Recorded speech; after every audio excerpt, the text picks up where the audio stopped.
and it is now being recorded. Thank you. And Samia, I'll let you introduce yourself. Yeah, I can go ahead and introduce myself. Hi, everyone. My name is Samia Ali. I use she, her pronouns. I am a soon-to-be graduate of the University of Washington. I major in physiology with a minor in bioethics and humanities. A lot of why I jumped on this project is some of the work I've done off campus and on campus. So on campus, I work as the director of the Student Health Consortium, which is basically the main entity on campus that acts as a liaison between administrative partners, so our on-campus clinics, our counseling centers, and things of that sort to students directly. So a lot of what I do is creating advisory boards for students, specifically making sure there's participation, pushing forward focus groups, committee work, which is why a lot of my skill sets are just kind of translating over to put over into the creation and trying to see how a youth health board would look like. I also want to add to the fact that I'm somebody who's lived in King County my whole life. So as somebody who's also personally experienced issues within our healthcare system and things like that, I know that at 15, at 16, at 17, I was very clear about the systemic disparities that were alive and well. And I think we oftentimes ignore the power of youth voices in making that systemic changes that are actually needed. And so hopefully by jumping onto this project and having these listening sessions that we will talk about a little bit later, we can really amplify the voices of the youth while also taking your feedback, but also pushing forward the youth first. So that is the capacity in which I come from. So I'm going to pass it back to you, Hekima. Thank you. So why a youth health board? The youth health board idea came actually, it's been a couple of years since this conversation has been had with like King County, public health in particular, with Best Starts for Kids, with some young people that were on the board very early on. And we believe deeply in engaging young people in decision making, and we want a youth health board. At least at that time, we wanted a youth health board just to engage young people in decision making, and that was just the idea behind it then.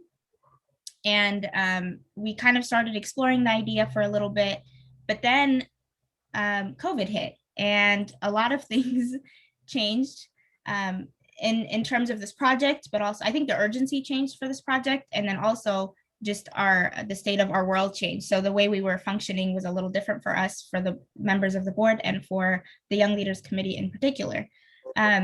So obviously the pandemic has revealed the importance of having young people centered in conversations around public health. And I don't know if y'all remember, but earlier in the pandemic, young people were basically being blamed for the high numbers in COVID deaths and just COVID reaching, especially young people in particular. And we, as the Young Leaders Committee, and then in partnership with Public Health, have worked on a couple of different ideas, and in partnership with other community partners like an organization called SOAR, we worked on a project called the Social Media Ambassadors Project to get young people to reach other young people through communications and messaging around COVID. And we did that multiple times. We're actually on our second cohort right now of doing that Social Media Ambassadors Project. But basically at that time, it was like, okay, a lot of young people are being impacted by COVID. Where do we go to reach them? And how do we reach them? And when that conversation came back to the Young Leaders Committee, we had to basically sit there and be like, this would have been so easy to answer if we had a youth health board. And so that, again, the urgency changed, and we sped up the process of wanting to build this thing that was made up of young people, created by young people. And now moving forward, basically we're at obviously the point of hiring a consultant.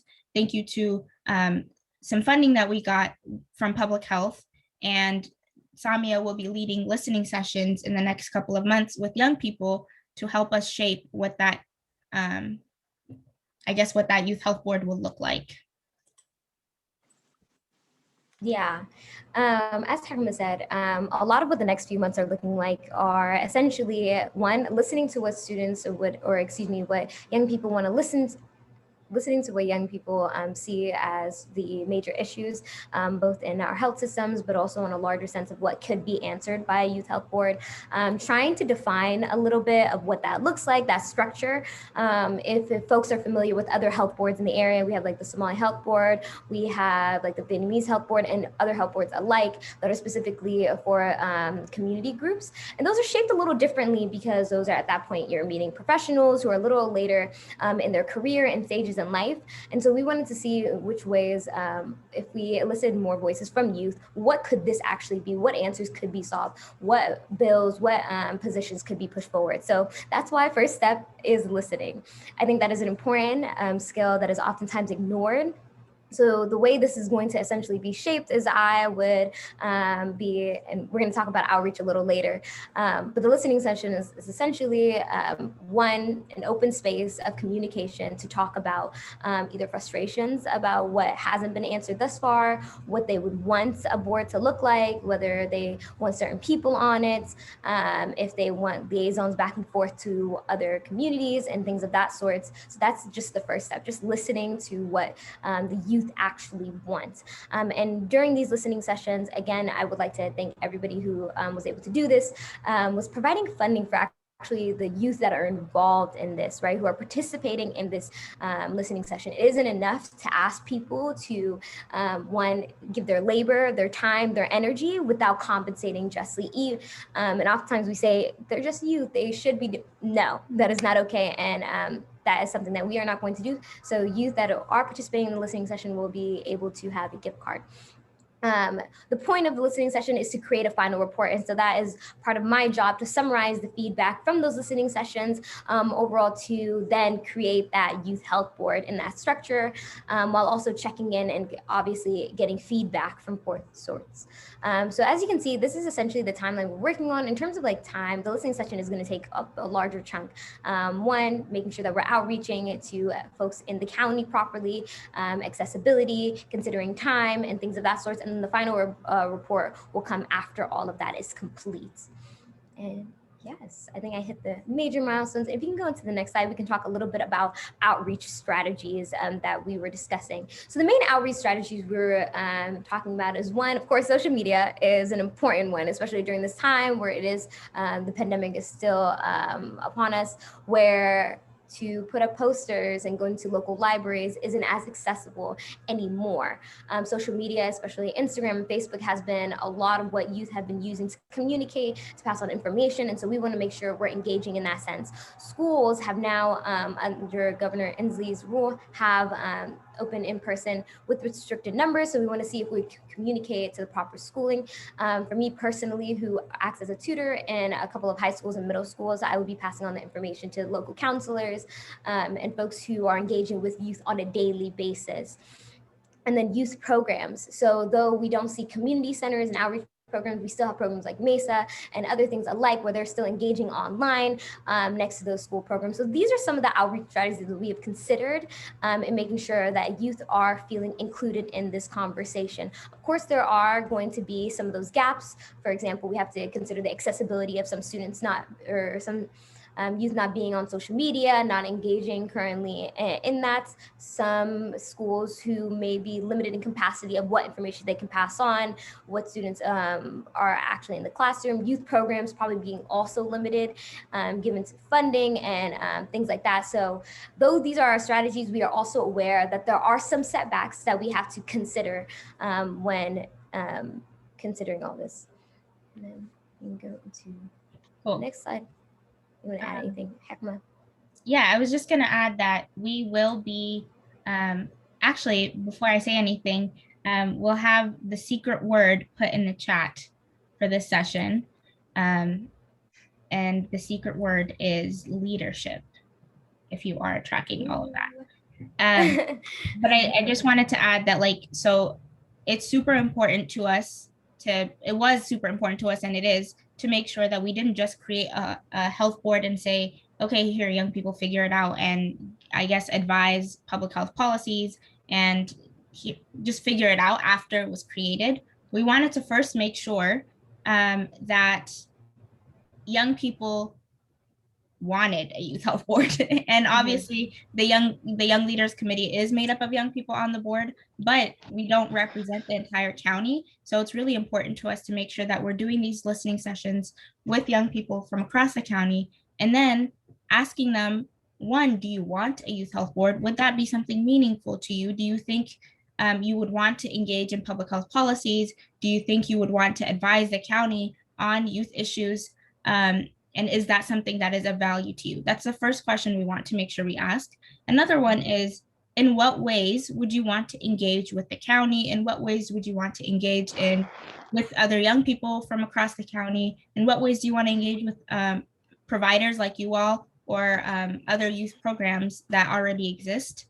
And then also, where would you like the youth health board housed? Would you like it housed under a nonprofit organization that you trust and you would like to continue to work with? Would you like it to be housed under public health? Like, all of these questions that we intentionally did not answer on our own, because we want to make sure it is truly reflective of the voices of young people from across the county.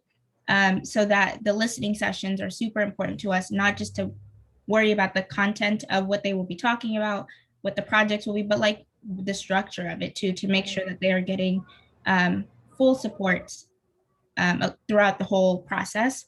And obviously we want to make sure we compensate all young people to be engaged in this process, because they are clearly experts in their lives, and we should only be asking for the expertise if we're going to compensate them for it. So all young people will be getting a $50 gift card for an hour and a half of the sessions that they will be attending.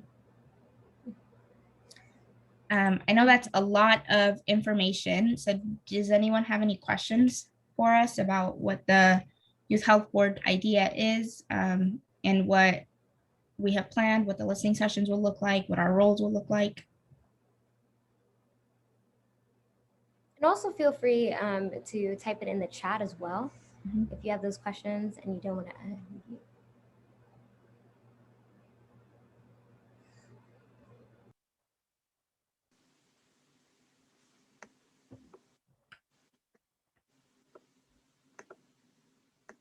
Cool.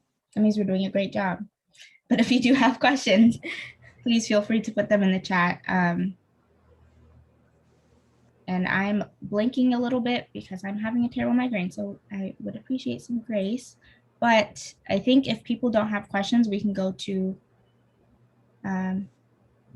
oh, that's a good question. Sorry, let me go back to the question slide. Who can join the Youth Health Board? So I think this is also going to be a question for the listening sessions, to ask young people, obviously the county has a definition of youth, young adult, so it goes up to age 24, which is what we're going to use for the listening session. So to attend the listening sessions to shape the Youth Health Board will be young people under the age of 24. But after, on like what the actual Youth Health Board, who can be part of it, we would want to give the young people that are shaping it to answer that question. It's a good question.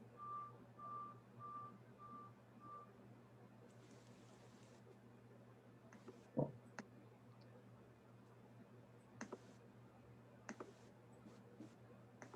All right. Any other questions?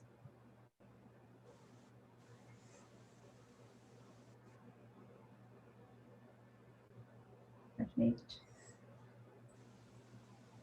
All right. So the other part of what we wanted to do today was brainstorm a little bit with you all. So if you have any ideas for us, people you want us to connect to, you're obviously experts in working with youth and young adults. So what advice do you have for us? And do you have other young people that you think would be interested? And would you be willing to partner with us in helping shape, not necessarily helping shape the listening sessions, because obviously we want it to be young people, but in helping us convene young people to do the listening sessions? I think there's a question in the chat. Leslie asked, starting at what, like age 12? Like, so what, I guess, would categorize that youth age? I guess it's starting and end. So we know the end is 24. That is a good question. I feel like we said 16 to 24, but I think we might be going younger than that. It might be 14 to 24. I don't remember. Let me double check on that. Um,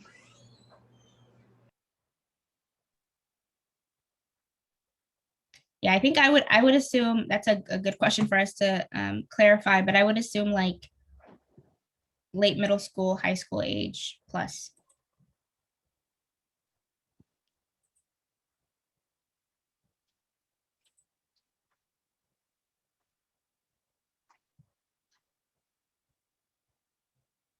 Um, but yeah, do you all have any feedback for us or anything that you think would be helpful in helping us do the listening sessions? And then as we think about the youth health board, what could be a support? So I work with youth. Can we have more information to pass to them about this youth health board? Yeah, I was just gonna say, I'm sorry, I'm looking at my other screen because Samia's on that screen, but Samia will be helping with outreach. So like if you want to jot down their name and then message them on Whova, that's the best way to connect. And then we'll make sure to share information with all of you. We're also going to be obviously using like Best Starts for Kids network and the county's network on programs that are funded by Best Starts for Kids to reach out to you all to reach out to young people, but we'll make sure to have your name down as someone that we can reach out to. So thank you.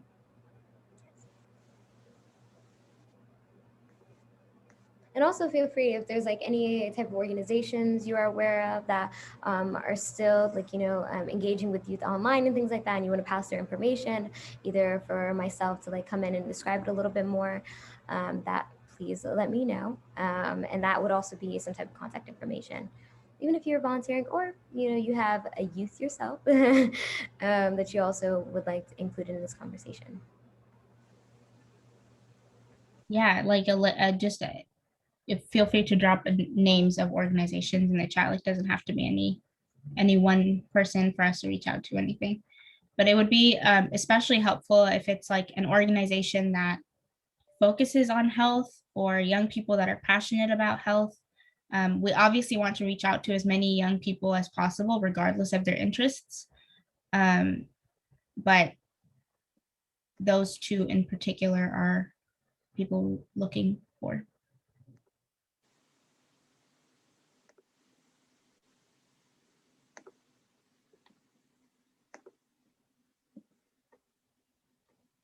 Cool. I'm not seeing any other things in the chat. So Sami, I was going to ask if you wanted to say anything else or how you would like people to reach out to you if they have any questions. Yeah. So first off, if folks have any questions, please, as Hekima said, just message me on Whova and I can give you my email or contact so we can continue corresponding. I do want to say that this is a project that I'm super excited to jump on. I love talking to folks my age and around me. It's very uplifting because it's empowering, one, to listen to folks, and two, just to know that they are a part of the shape of this makes me want to do the work more. So if you have that same passion where you're like, you know what, yes, I'm feeling a youth health board, by youth, for youth, all of that good stuff, please make sure you're hitting me up and let me know of any contacts. Even if you're personally not involved with them and you're like, hey, I think they're a super dope group for you to get to know. Again, just shoot me that information. There is one more question in the chat. It says, question says, youth seem to at times reluctant to seek medical help, especially preventative unless it's required or an emergency. How could youth board help with that? That's a really good question. And I think there are so many things that the youth health board can address. And one of the ones, and especially for example, in the example with the social media ambassadors, what we wanted to make sure was when we are telling young people to reach out to or to get COVID testing or to do, the basic things to keep themselves safe, we wanted to make sure it came from young people because I think that holds a different weight. So for the messaging too to be designed by young people, I think it could help with that. But there's so many ways that the young people are so creative and could figure out ways to reach out to their friends, their peers, and having messaging that is focused for young people from young people, I think would completely help, would really help that. I think for the next question with and it kind of ties into the question of Leslie as well, actually, with the Youth Health Board work on behavioral health issues. I think there's something to be said about the health board deciding what kind of conversations that they actually want to dive into and what is something that is engaging for them. I think that is a potential topic that could be dived in by the Youth Health Board, but I think part of this listening session is to see if there is a necessity to set this up so those conversations could be had. I definitely second what Hekima said in the sense that, like, if this is some type of messaging that we want to do, like talking about actual preventative care, we want it to come from youth, because I think there's a level of understanding and empathy that isn't there sometimes when we talk about, like, youth, for example, not coming in until it's required. But let's think of, like, the intersectional issues. What does it mean to be a young person who may not have health insurance? So walk into a medical clinic, is that anxiety driven? What happens if you come from a multi-generational home and you're not sure of how that goes? I think there's a lot of barriers that youth could understand and kind of empathize and be like, hey, I've also went through a similar situation. But overall, I think the way I want to wrap this up by saying, like, it is up to the Youth Health Board to decide the kind of conversations and not necessarily what they are told to discuss or anything, because they're going to feel that amongst themselves. I think hopefully by the listening sessions, we can get those kind of questions. We can get that kind of conversation of, like, what, maybe even after we decide if this is something they want, maybe a final question can be like, what would you want to see from a health board? What is the outcome? What's the goal? What's the mission? Where the values are? I do want to say, though, for both of the questions, Cynthia, your question as well. So the some of the young people that we had conversations with to join today as panelists before we changed the structure of it, we're actually talking about, especially when behavioral health, mental health, access to mental health, destigmatizing mental health, and that's like a priority for a lot of young people right now, just based on conversations I'm having in the spaces that I'm in. So I'm 100% certain, honestly, that would be a huge topic that they will be addressing, especially considering impacts of COVID on our mental health. So I think that for sure. And then the other question was, can the youth board provide ways we as mainstream healthcare institutions can become anti-racist and more culturally responsive to youth? And that was another thing that someone wanted to talk about, was just like health equity and what would it look like to have a healthcare system that is truly anti-racist and responsive to the needs of youth and young adults. And I think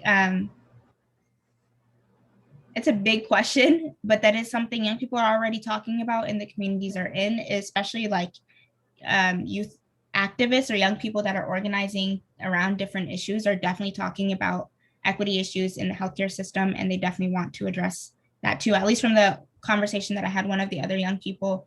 So I'm assuming that's something else that will come up.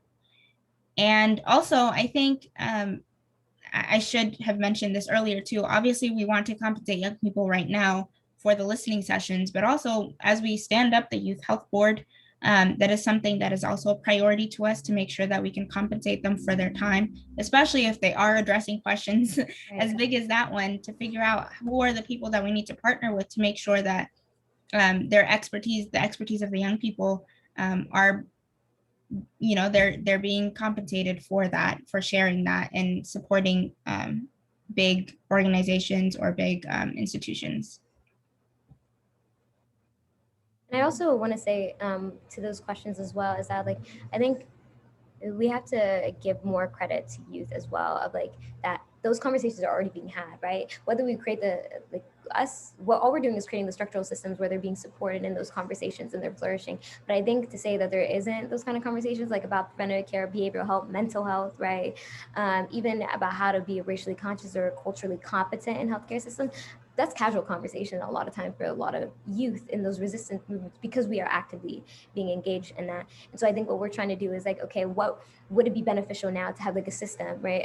We'll create the space, put the funding necessary to actually have those conversations turn into policy changes, turn into other things, or seeing how that develops. I think we're just only creating the infrastructure that has already been talked about. So I don't want to seem like youth aren't doing that already. It's a really good point.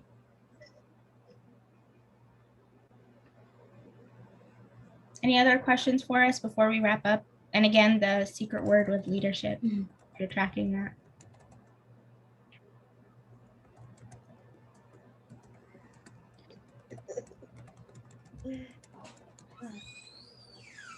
I'm going to take a picture of that. Thank you.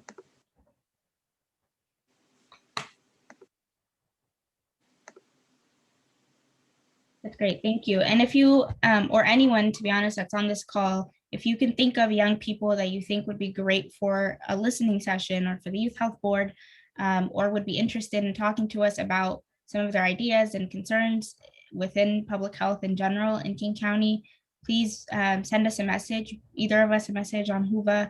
And I can also put my email in the chat. And I think Samia could do the same too. And please feel free to reach out to us via email as well. Another thing I wanted to say is for the listening sessions, we are going to make sure that it is with young people from the entire King County to different parts of King County, but also will be keeping in mind, obviously, equity issues and making sure that we are centering Black, Indigenous, and other people of color in the way that we have these conversations, just because of the way that they, the system impacts us differently.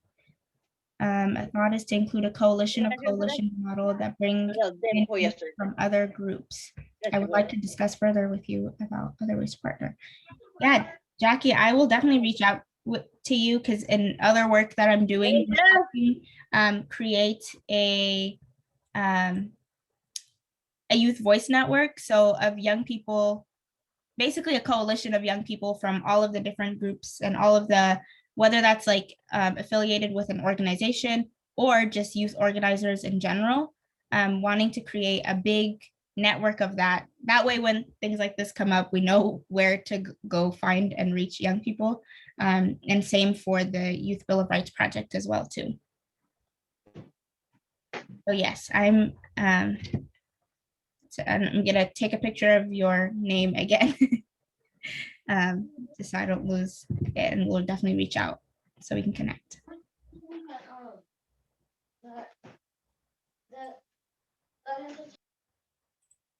Cool. Anyone else have any other questions or thoughts you want to share in the chat? Because if not, I think we're gonna wrap.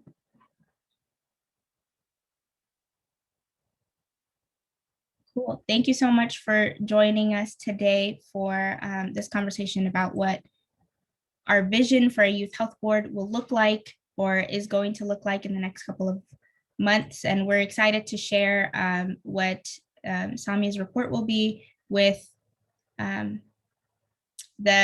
basically the summary of all of the listening sessions, and then what standing up a youth health board will look like, which is a journey that we're super excited for and something we've been working on for a couple of years. So thank you for joining us. Thank you, Samia, for co-partnering with me on this one. And yeah, we'll see you all soon. Awesome. Have a lovely day, everyone. Thank you.